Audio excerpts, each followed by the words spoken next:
Days in Finland where you completely forget how short the growing season actually is. The sun is out, everything is green, the river is beautiful, and honestly, on a day like this, the last thing you're thinking about is frost. But if you garden on a colder climate, this is exactly where you can get caught out, because a beautiful sunny day does not necessarily mean your seedlings are ready to live outside, and bringing them outdoors too early or leaving tender plants outside overnight can set them back surprisingly quickly. Today I'm going to show you what I actually look for before deciding whether to bring them in. Do these seedlings stay outside or do they come back inside? Okay, before we deal with the seedlings, I needed a coffee, and this is one of the things I loved about living in Finland. You can find these beautiful little places where you're sitting almost in the middle of the woods drinking coffee beside the river, and today is absolutely gorgeous. Look at this. If you looked at the weather right now, you would probably think, Nora, those seedlings should definitely be outside, but this is where gardeners need to think a bit differently. I don't make my decision based on only how warm it feels right now. I'm thinking about what happens at 2 or 3 in the morning, and this is where the real decisions are made. Okay, we're home and there are babies that I'm worried about. When you're growing vegetables from seed, particularly things like tomatoes, peppers, cucumbers, basil, squash, and other warm season crops, those young plants haven't developed the same resilience that established plants have. And one mistake I see gardeners make is thinking there's no frost tonight, so they'll be fine.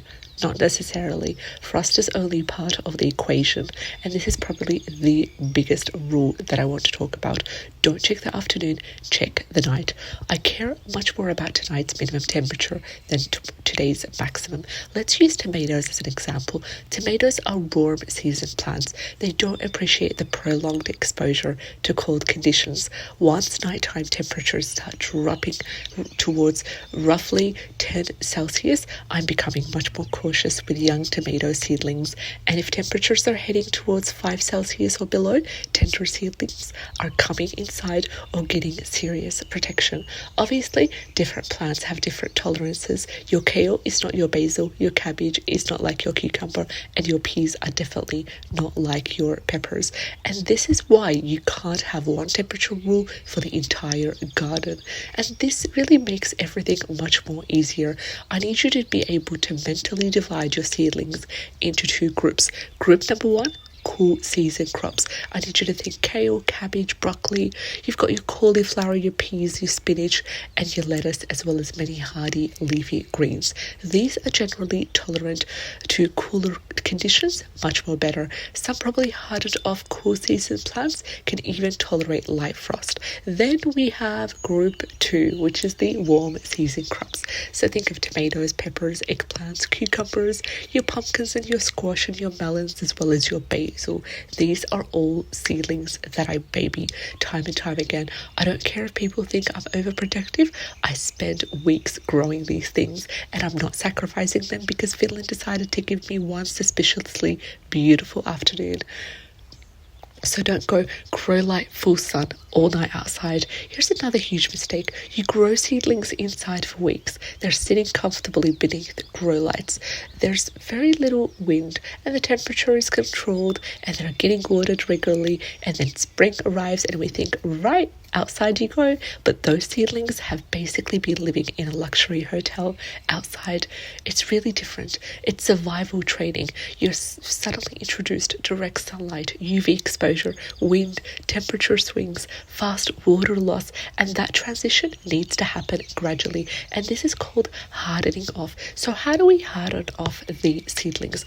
I personally usually start gently. The first day I'll give them a short period outside in a protected shaded location, not 6 hours of blazing midday sun, maybe an hour or 2. Then I bring them back inside, and over the next couple of days I gradually increase their outdoor time.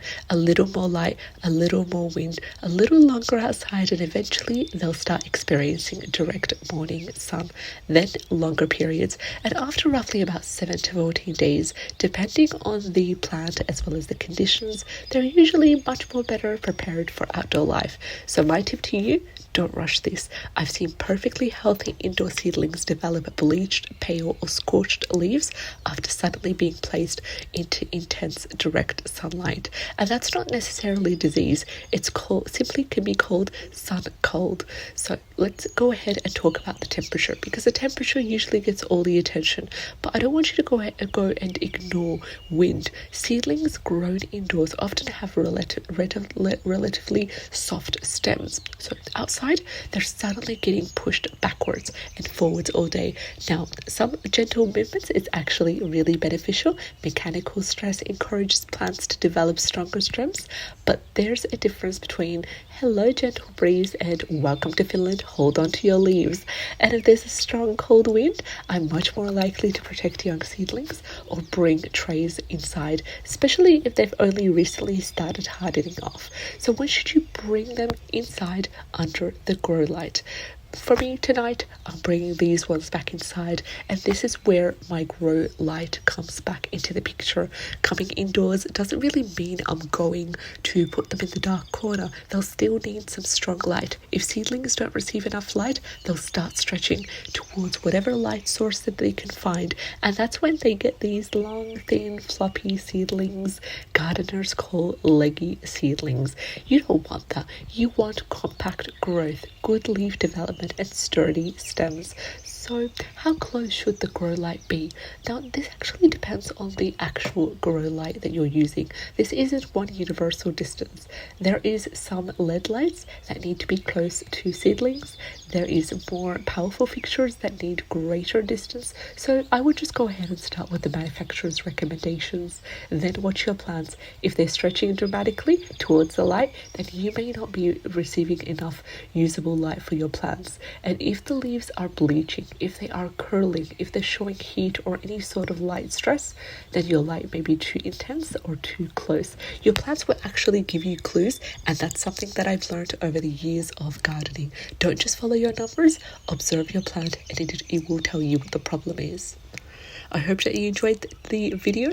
I'll see you in the next one. Don't forget to subscribe and let me know what kind of videos that you're interested in so I know where to put the focus on in the channel. Take care and have a great day.